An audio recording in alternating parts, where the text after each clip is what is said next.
Hello to all my fellow glorious Gaians. Thank you for joining me, Amber, on my channel Guidance Through Gaia, where I do tarot readings.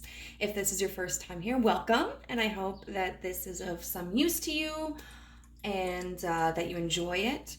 If you are a returning viewer, thank you for showing up again and allowing me to read your energy once more. So this is going to be a Self-Care Sunday reading. We're doing a single message again. And my tabletop is dusty as fuck.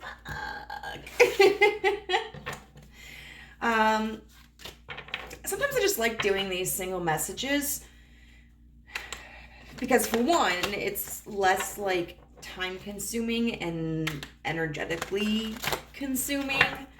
But it's also just kind of interesting to see what overall message the universe wants us to focus on. I'm just going to shuffle these a little bit.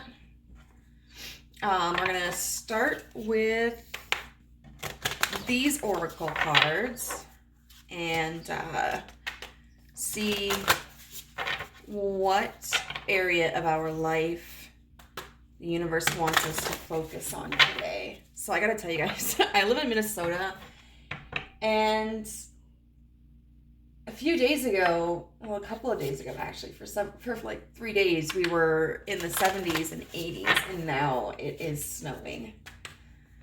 Aish.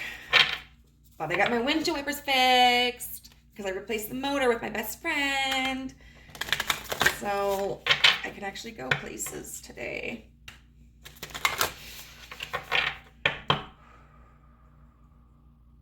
Okay. Does that slip away? Yeah. All right. So let's see. What area of our life does Spirit want us to focus on this week? Well, we got a couple. Okay, so we have number 18 with Palm and Destiny, and then number 6 with Rainbow Hope. So first of all, this Palm Destiny card makes me think of that scene in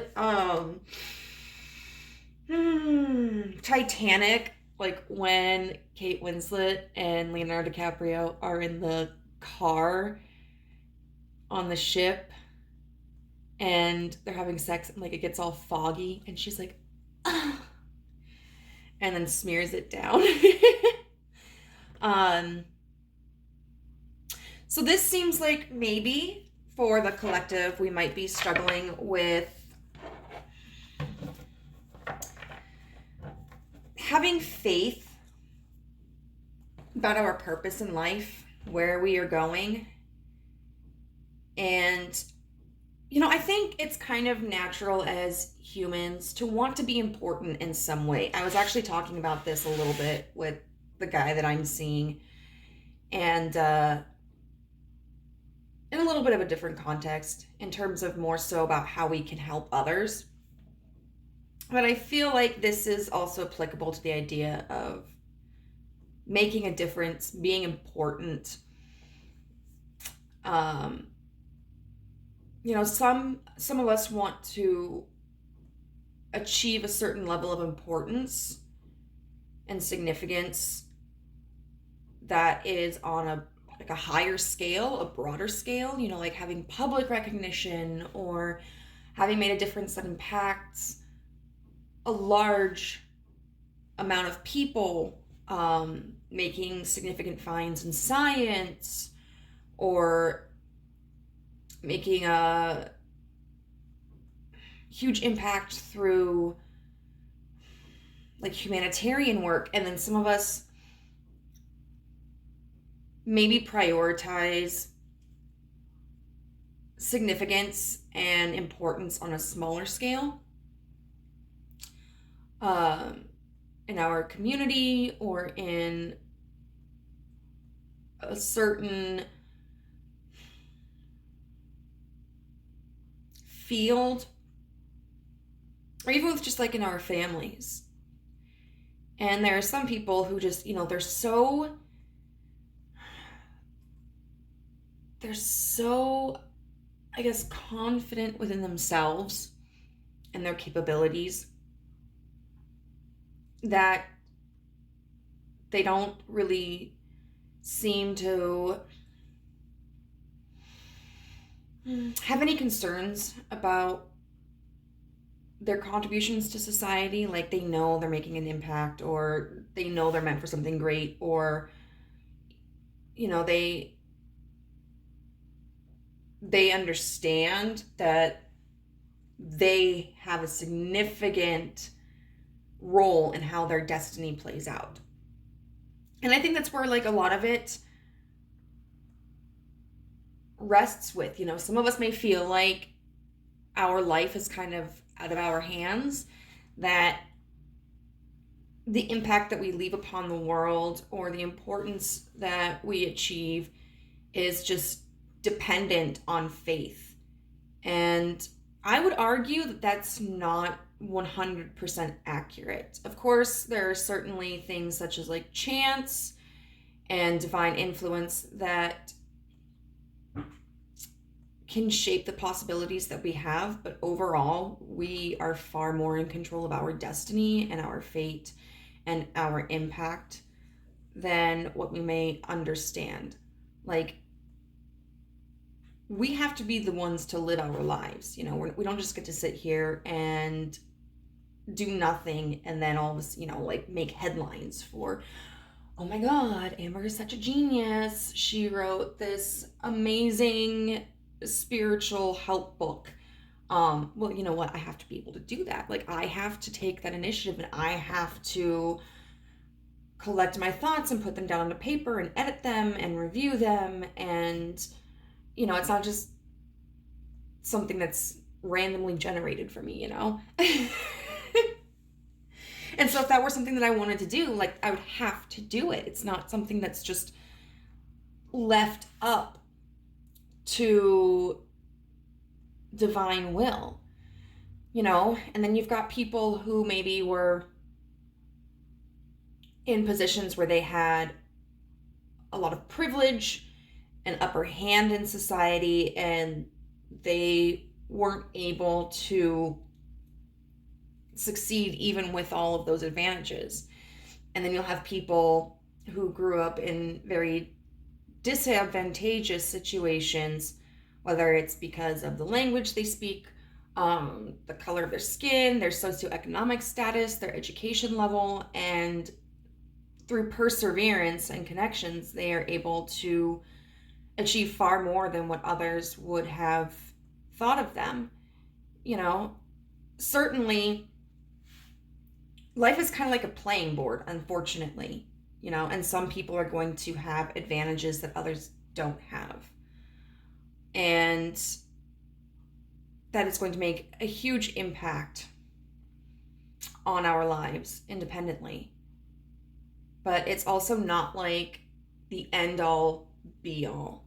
You know, someone who's at a disadvantage is not going to be somebody who is destined to be like insignificant, you know, or destined to be unimportant. I mean, within their own, like, even if they never go on to do anything huge, you know, that has like a global impact, like they could have importance in their communities. But, you know, there are opportunities to succeed. It's just going to be a lot harder for them. Just as somebody who has a lot of advantages is not destined to succeed. They're more likely to because of what they have in their hand from their birth. But there's always a chance that they won't have the skills and the resources and the ambition to continue the success that they started off with. So now what we're going to do is we're going to get into the tarot and learn a little bit more about this. It's kind of funny too, because like I chose to stay with the and look, we have the sun that just fell out. So hope and happiness. It's the Tarot of the Divine, which is inspired by deities, folklore, and fairy tales from around the world. You know, and a lot of fairy tales, a lot of stories and mythology have to do with fate, you know, and overcoming obstacles. So I think that's kind of interesting that these are the two cards that fell out.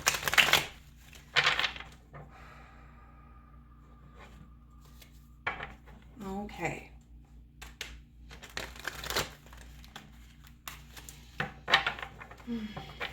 So let's see how is this impacting our lives?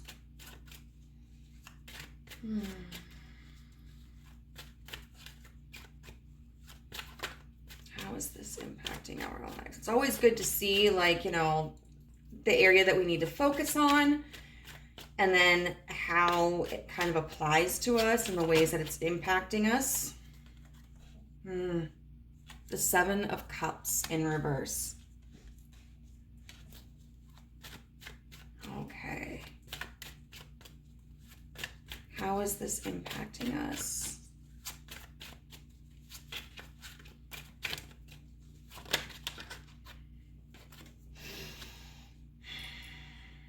The Five of Wands.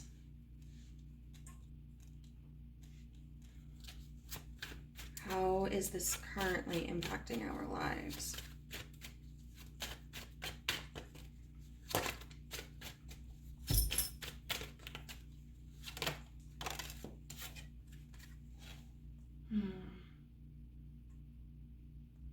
The Moon in reverse.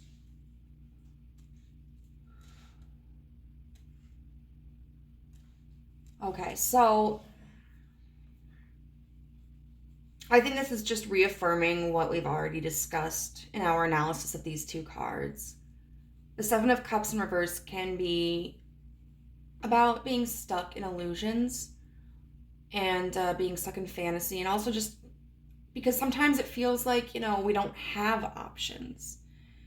When it's upright, the Seven of Cups represents an abundance of opportunities, like almost so many that you don't know what to choose from. You know, like you're looking at it and like, ooh, you know, I could be a CEO, I could be a vet tech, I could be an actor, I could be an anthropologist. Like, what do I want to do with my life? Or, you know, I've got 5 different offers from 5 different universities that want to accept me, that sort of thing. But in the Seven of Cups reverse, it's almost like feeling hopeless, as if there are limited options or maybe no options. And that can sometimes lead to us ignoring the opportunities that are available. That can also lead to us choosing not to move towards goals that we want to achieve. And for those of you who are kind of like myself, where we tend to daydream a lot, we tend to get stuck into fantasy a lot, you know, we may be kind of escaping through fantasies. And of course, fantasies can be very beneficial. You know, it allows our creativity to expand. But on the same token, if we are simply playing things out in our heads and not moving towards them, then we are limiting ourselves through inaction. Okay. And then we've got the Five of Wands, which is, it's a very combative energy. And so, you know, when there's something that we want in life, but then we don't feel that we have access to it, it can create like a lot of hostility within us. And this hostility could be towards ourselves, you know, kind of wanting to reject our desires and our passions, you know, telling ourselves like, don't be stupid, like you could never do this, you don't have the time, you don't have the money, or it's like it's not a viable option for you, you just need to sit there and focus on what's realistic, you know, that kind of negative self-talk. It could also be about like feeling as if you have to fight your way to the top. Like if you want to be if you want to, let's say, start a podcast on true crime, you know, there's an abundance of those, but maybe like you are just so passionate about it and podcasts are kind of the medium that you prefer. You know, maybe you don't want your face to be on camera. Maybe that's just not for you, because then, you know, you have to kind of worry about your appearance and you have to worry about the physical aesthetics of within the video. Maybe you don't particularly enjoy writing, and so something like a blog isn't an option that interests you. So like podcasting would be perfect. But like I said, there are a million podcasts out there about true crime. You know, how are you going to make it unique? How are you going to get the viewers? And it, you know, it could feel like you have to push out a lot of content, try to find a way that makes you super unique. Fight in essence of like heavily marketing your material and really just trying to get your creativity out there. It could also be a combativeness against others who may not be supportive of you. Conversely, others who may be supportive of you and who are telling you, like, you need to go for this. Like, this is what you want. This is what you're good at. This is, like, you can do this if you try. And you may be fighting against them, going like, you know what, shut up. Like, I don't want to talk about this. You know, it's a stupid dream. It's never going to happen. And then we've got the moon in reverse, which is really, it can talk about illusions being revealed, but it can also talk about being disconnected from our intuition and being disconnected from the universe. Being too rational, being too logical, stuck in our head, and not allowing ourselves to tap into like our heart center, or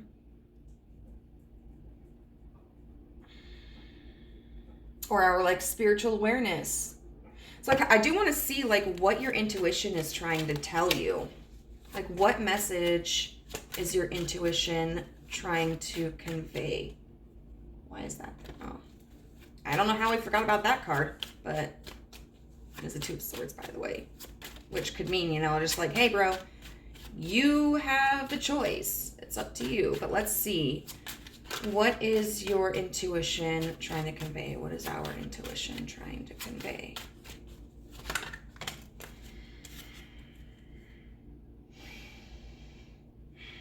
And the Three of Cups in reverse. What is our intuition trying to convey? The Queen of Swords. The Emperor. You know, and those are two very powerful figures. Absolutely. You know, the Queen of Swords is somebody who is rational, is very analytical. She is able to assess situations and see the truth of what is occurring. She's able to think abstractly. You know, if there is something that people have been working towards and none of their efforts have been successful, she's able to look at it from different perspectives and find a more abstract angle. And she's also able to effectively communicate. And then the Emperor harnesses all the qualities of the different court cards, specifically the masculine court cards. So he has the security of the King of Pentacles and the ability to know when to invest in something. He has the intelligence and skill of the King of Swords. He has the creativity with the King of Cups, and he has the passion and the ambition with the King of Wands. And so it's almost,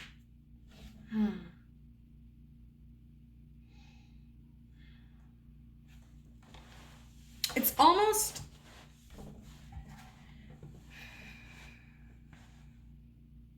I want to say like, well, let's get some more cards on this, because that Three of Cups in reverse is kind of confusing me a little bit, because the Three of Cups would be kind of like an emotional collaboration, a creative collaboration.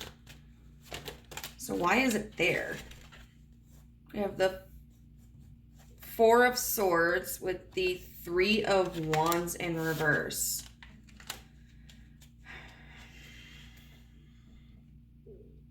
The Three of Wands is all about expansion. And I would often view that as kind of like a collaborative card as well. It doesn't have to be collaborative, but it's all about like, you've conceptualized a project and you've already taken the initial steps, like, and you're continuing to put time and effort and resources into it. But then the Four of Swords upright is about taking a break. You know, and it's really interesting with this one because, like, he has a sword through his mouth. So it's almost like not expressing yourself, not communicating.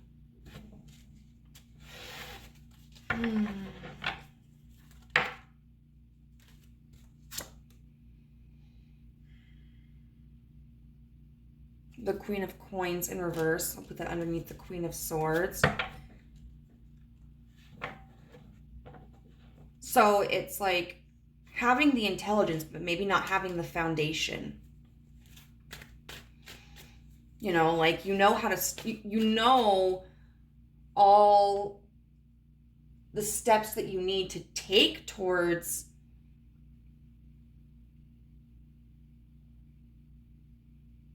whatever goal you may have in mind. But you don't have the practical, physical things to start that yet, which could be connections, you know, networking. It could be finances. You know, you may not have the finances to start something.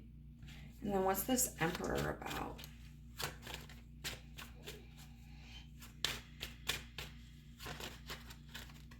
Here we got the Two of Swords again. The Two of Swords with the Knight of Swords.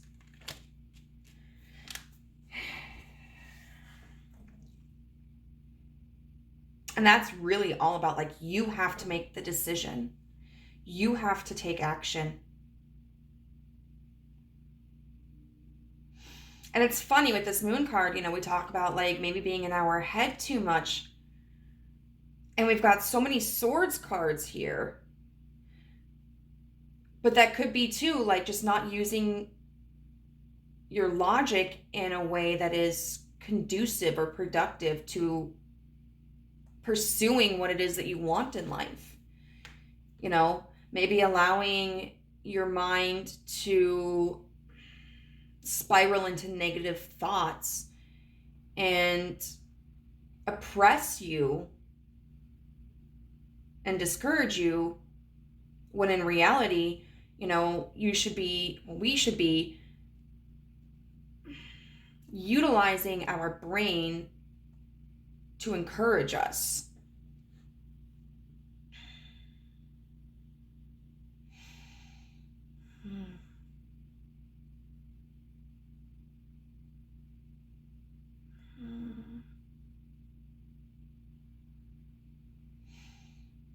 I do want to get one more for this because I feel like I kind of have an idea, but I just want a little bit more clarity with this group of cards. This Three of Cups in reverse with the Four of Swords and the Three of Wands in reverse.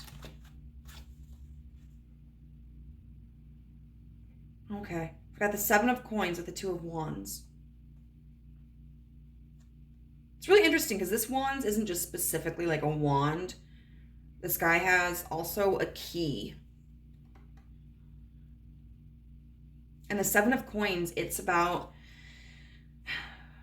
putting in the time, putting in the work, putting in the energy, and being patient with your progress, knowing that it'll pay off. So what I think your intuition is encouraging you to do is it's first of all indicating that you have kind of separated yourself from the support of others. And it could be that, like,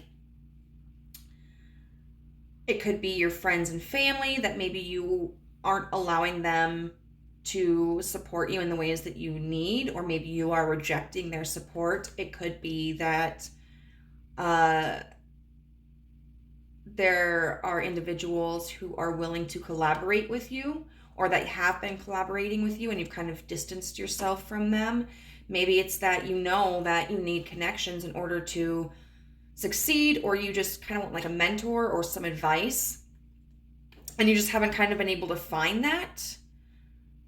For some of you, I think you are like intentionally rejecting it. For others, this may be just kind of like a feeling disheartened because you've tried to reach out, you've tried to make connections, you've tried to build a community, and you haven't been able to succeed in that.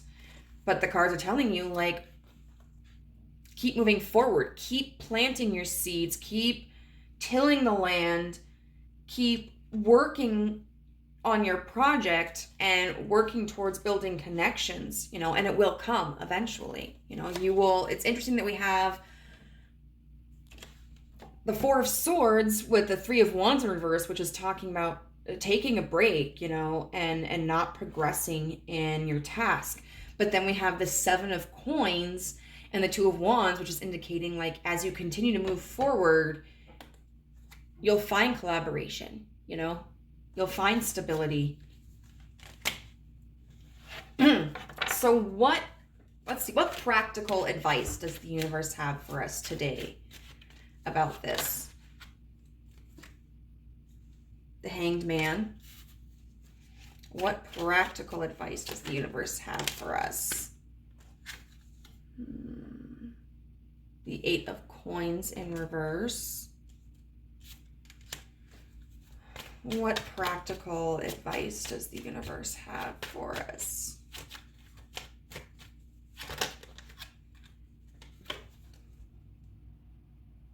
The Knight of Coins in reverse. What practical advice does the universe have for us?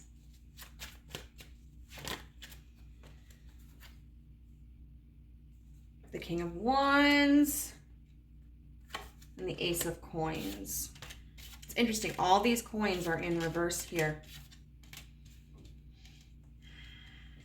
But then we've got, this King of Wands. And the King of Wands is somebody who is incredibly ambitious and motivated. And the King of Wands is like a powerhouse. He's not going to let anybody or anything discourage him from his goal.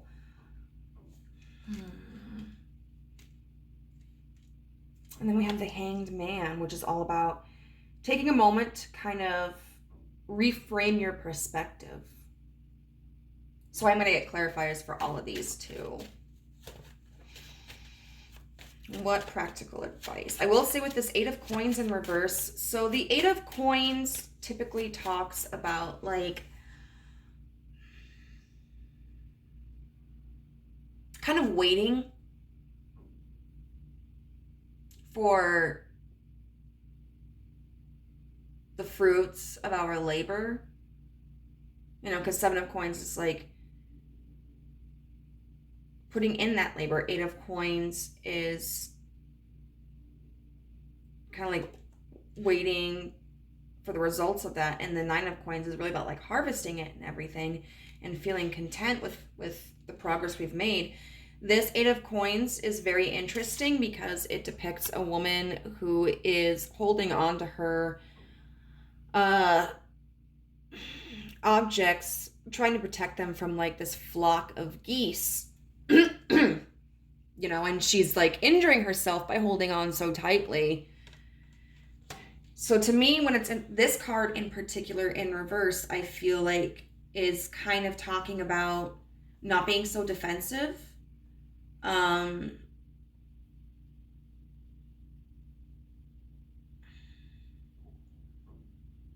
kind of looking at it like not viewing others or circumstances as threats to your success.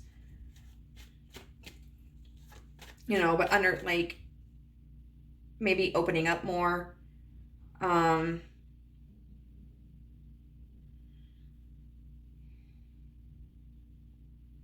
Relaxing that hold. Okay, so let's get clarifiers for all of these cards. I just want one clarifier for each. The Four of Wands in reverse. Okay. The Chariot in reverse.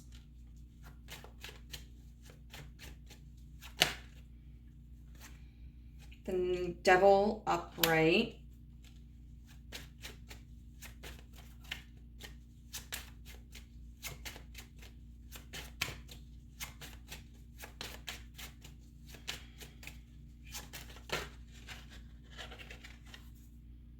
The Ace of Swords in reverse.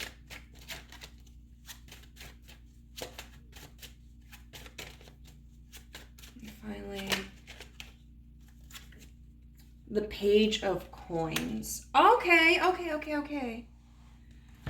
So, we've got a lot going on here. And a lot of it has to do with reframing your perspectives.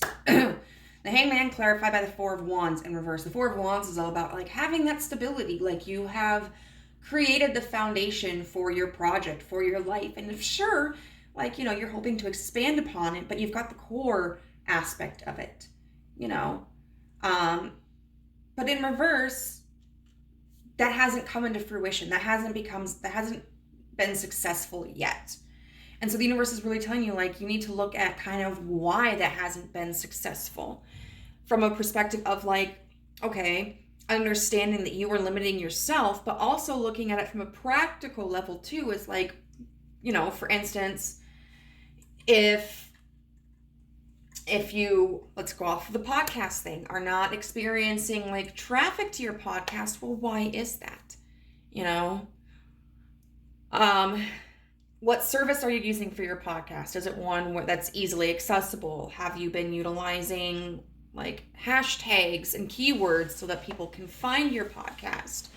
Have you been advertising it like on Instagram or Snapchat or, you know, Facebook? Like, what are the practical elements that are inhibiting this growth, and how can you alter them so that they would promote growth? We've got the Eight of Coins in reverse with the Chariot in reverse, which I think is talking about you're moving in this frame of mind of lack, you know, this mentality of I can't do it, it's not going to be successful, I have no purpose. And so when we're steering the course of our life with that mentality, we're not going to see the changes. We're not going to experience positive movement. You know, we're going to keep ourselves under this dark cloud and never give ourselves the opportunity to see the positive. We've got the Knight of Coins in reverse, clarified by the Devil. So this is talking about an addiction. Okay, and the Knight of Coins upright is somebody who is very reliable, very dependable. They may be slow in their progress, but they are committed to reaching their destination. In reverse, this can be somebody who's not making a move at all, or who is kind of like moving in one direction and then moving in another direction, just not really having a plan. And so I feel like for a large portion of us, this is really saying that there is this attachment, there is this addiction to the safety, I think, and the comfort that comes with not pursuing something. You know, because if we pursue something, if we make a move towards it, then there's always a possibility that we won't be successful in it, but if we don't even try, well, then at least there's the comfort of knowing that we didn't fail, and that is something that is hindering you very much. The King of Wands, clarified by the Ace of Swords in reverse. Now I'm going to take this in a couple of ways. I feel like on one hand, this may be talking about how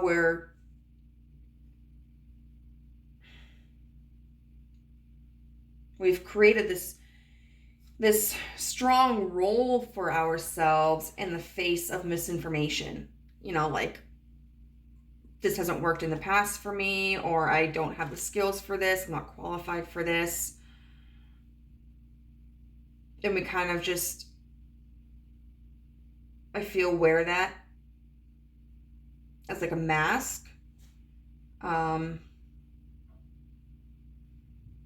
Almost like if we wave it around like a flag, that's indicating like, hey, don't even come at me trying to encourage me in this way because I can't do it, so don't bother.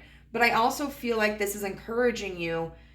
The Ace of Swords in reverse is ignorance. It's a lack of knowledge. It's not having the full picture. And yet it's clarifying the King of Wands, who is somebody who is moving forward and creating according to their vision. And so the universe is really telling you, like, move towards what you want. Create what you want. You don't have to have all of the answers right now. Like, you don't have to have the knowledge. Part of gaining that knowledge is trying, It's getting that podcast set up, or it's researching information on the internet, or it's reaching out to somebody who may be more of an expert in this field and communicating with them. So don't let your fears or your lack of knowledge or your lack of experience hold you back. And because like the King of Wands is somebody who is so passionate that he has the confidence that he is going to succeed no matter what. Even if he stumbles and fails the first time, he's going to get back up and he's going to go again. And then we've got the Ace of Coins in reverse with the Page of Coins upright. And to me, that's almost signifying, like, because the Ace of Coins is an action, it's investing. Whereas the Page of Coins is an entity. It's somebody who is making the investment. And it's interesting because, we have the King of Wands here, but also the Page of Coins. And those are two totally different hierarchies within the court system.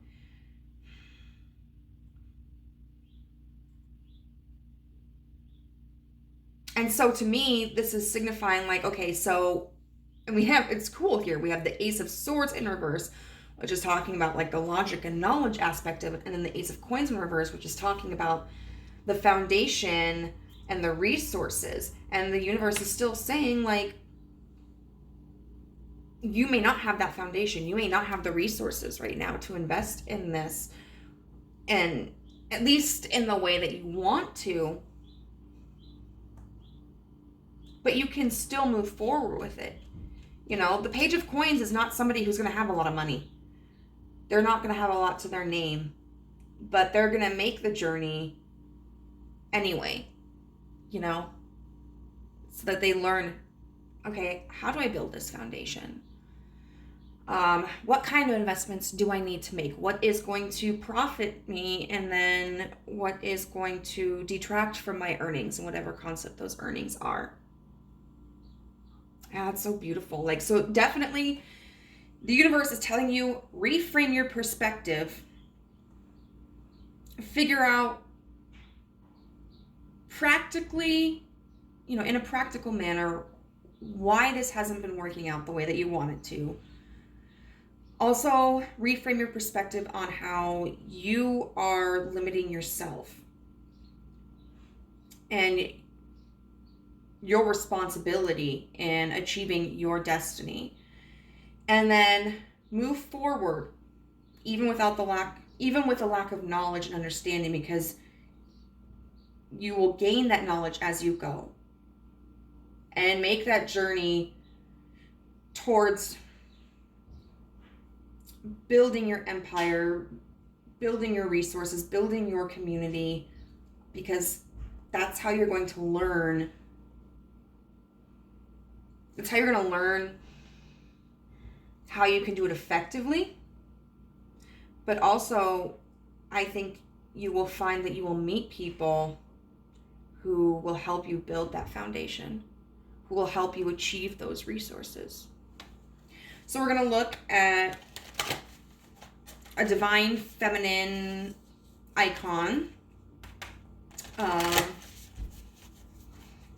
that has some encouragement for you on how you can move forward in creating your destiny. I do have the book out just in case I want to read, because their stories are really interesting and I don't know all of them. I think they're seriously, I've had this deck for like 2 years and I think there are cards I've never drawn in here. I'm trying to go and study through my books. I started with my one about the crystals because I felt like that was pretty practical. Just trying to learn more about the intricacies of the cards so that I can have a more detailed reading. Oh, we've got 2. I am sorry, I'm going to butcher this name. It's Miao Shan. The Princess of Mercy. Giving is receiving. The energy of the universe is merciful.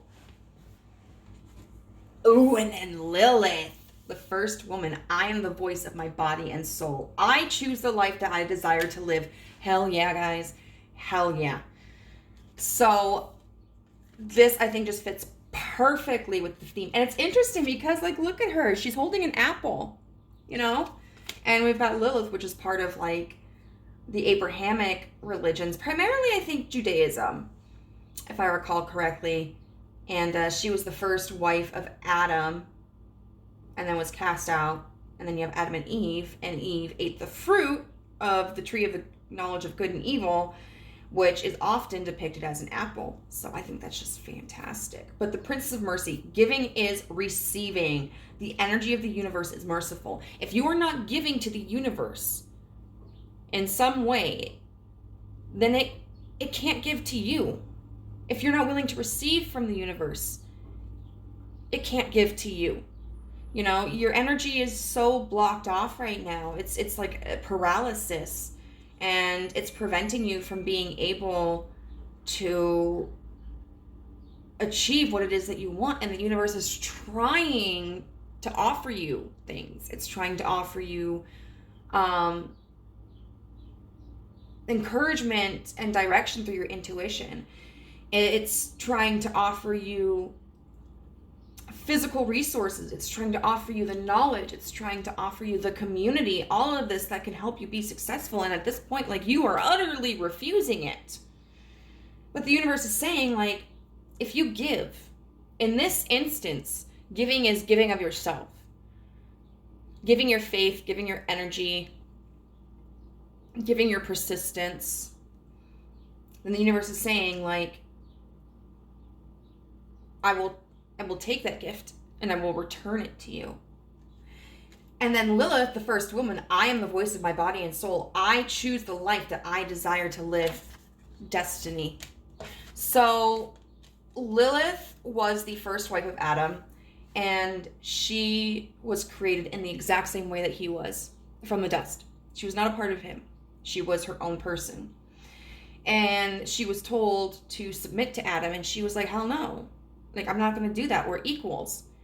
And so then she was cast out of the Garden of Eden. Her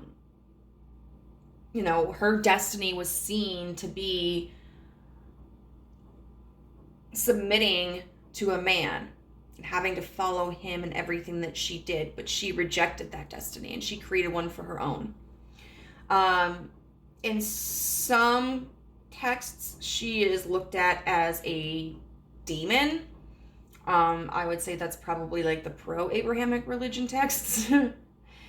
Because she rejected God and his order, and so therefore she must be evil.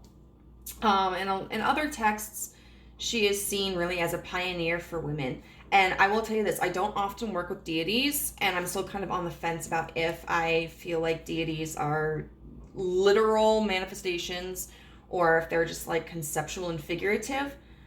But Lilith, I have worked with Lilith before, and I worked with her because I knew that I was continuing a negative pattern in the relationships that I chose with men. And I was like, Lilith, I need you to help me with this. I need you to help me stand up for who I am and not accept anything less than what I deserve. Because I knew one of two things was going to happen if I didn't. If I didn't commit to this, either she was going to like shake up my life and cause a tower moment to wake me up and forcefully encourage me to make better decisions, or she was going to be like, yo, I'm going to dip out since you aren't taking this seriously. Call me again when you're ready for this. And I'll tell you what, like, I feel like I have been able to make better decisions. So, yeah, okay, so I do kind of want to look at this poor woman's name that I can't pronounce because I want to see, like, what the history of her story is. It says, Miao Shan represents the incarnation and fulfillment of mercy. She was a Chinese princess who was believed to have lived during the Tang Dynasty and to have been the incarnation of the goddess Kuan Yin. She was the daughter of a king who wanted her to marry a wealthy man in order to secure more wealth and power for himself. When she refused, the king sent her to live in a monastery on a secluded island off the coast of China. That is so interesting. The fact that these two women are represented as women who men wanted to force like relationships upon them that didn't align with their values. And then they were like, no, I'm not doing that. So you may feel like there's a destiny that has been kind of thrust upon you and it just doesn't align with your values. You're like, this is not what I want for my life. It says, when the king found out that Miao Shan had transformed the barren island into a paradise, he got so angry that he ordered the monastery to burn to the ground. So she took this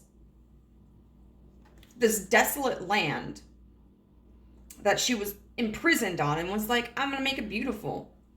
And the king was like, excuse me, that's not what was supposed to happen. You're not supposed to have a good time. The king then ordered Miao Shan's execution, but no blade or sword could kill her, which is funny because we have so many swords in here. So it's like reason alone cannot defeat you.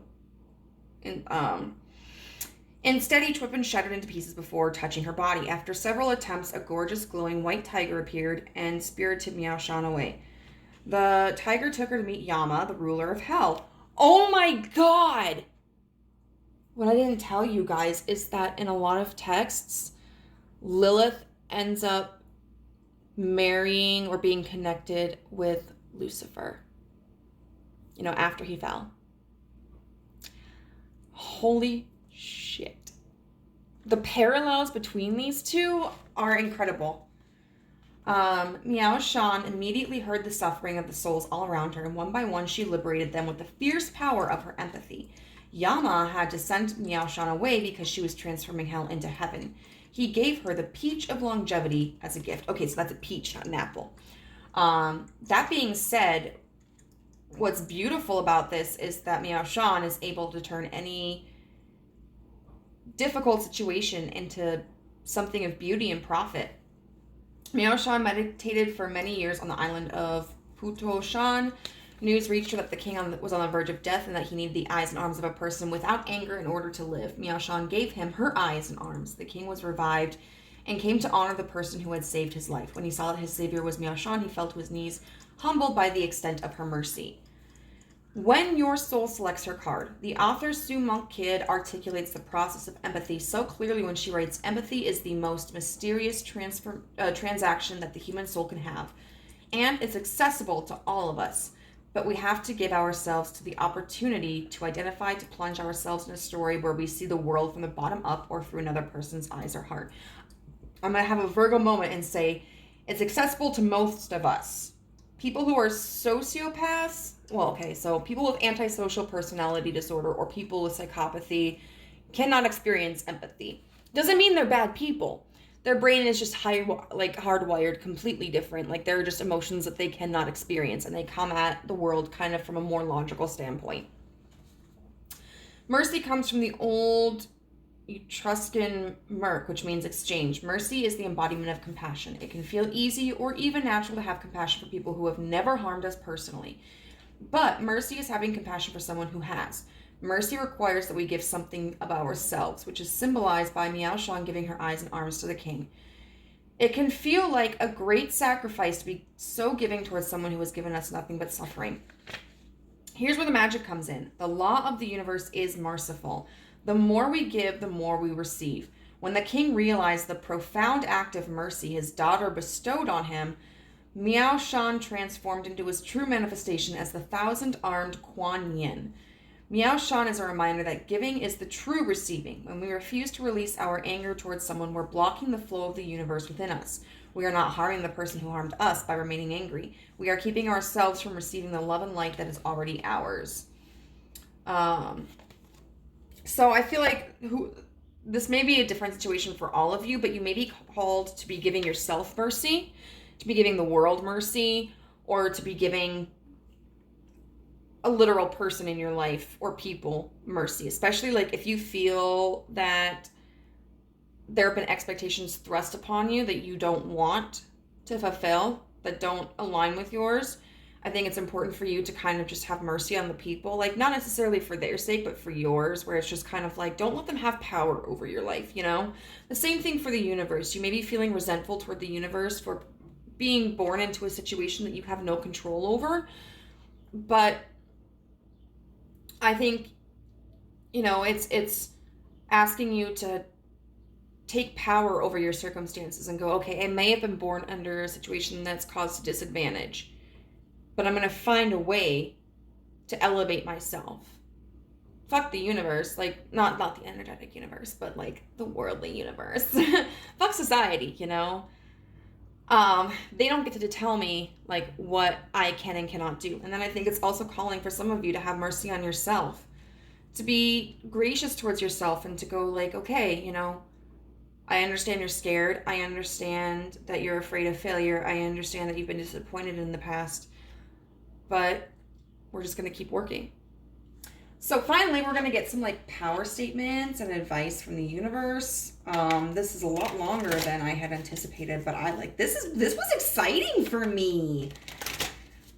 I mean, it's just, I feel like there were so many synchronicities, like this, talking about the no blade could cut her, and then we've got all these swords.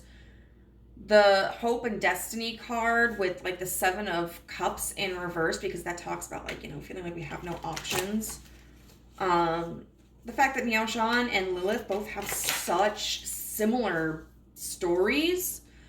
Although I feel like energetically they're probably very different. Miao Shan feels very much more soothing and gentle and compassionate, and Lilith is, I feel like, a little bit more strict. A little more hard around the edges, but it's like the tough love kind of parenting, so I feel like it's a balance between the two. All right. So what messages do you have for us today? I am willing to forgive. Forgiveness of myself and others releases me from the past. Forgiveness is the answer to almost every problem. Forgiveness is a gift to myself. I forgive and I set myself free. Oh my God. Oh my God, you guys. I think that's part of where the self-care is coming in. Forgiveness. Forgiveness is self-care. I am at peace. Divine peace and harmony surround me and dwell in me. I feel tolerance, compassion, and love for all people, myself included. Absolutely. And let's get one more. What else can you tell us today, universe? What else? I am in the process of positive change. I am unfolding in fulfilling ways. Only good can come to me. I now express health, happiness, prosperity, and peace of mind. So yes, this is really calling for you to to really take down the barriers that you have built up against others, against society, against yourself and your possibilities, and to experience compassion, love, forgiveness, and shift your mentality into a positive mind frame, where you are expecting success. And that can be a very hard thing to do. And so I think that's why there may be the two representations that we have here of deities that share similar backstories, Meow Shan and Lilith, where you need to have like that compassion. Sometimes you also need to have that hard line. For example, for myself, there was one day where I was like, I don't want to go in and get my oil changed because like my car is such a mess and I'm so embarrassed. And it had been like, I shit you not, guys, probably like a year since I got an oil change. And so I had to bully myself and be like, Amber, nobody's going to give a shit what your car looks like. Okay? They're there to do a job.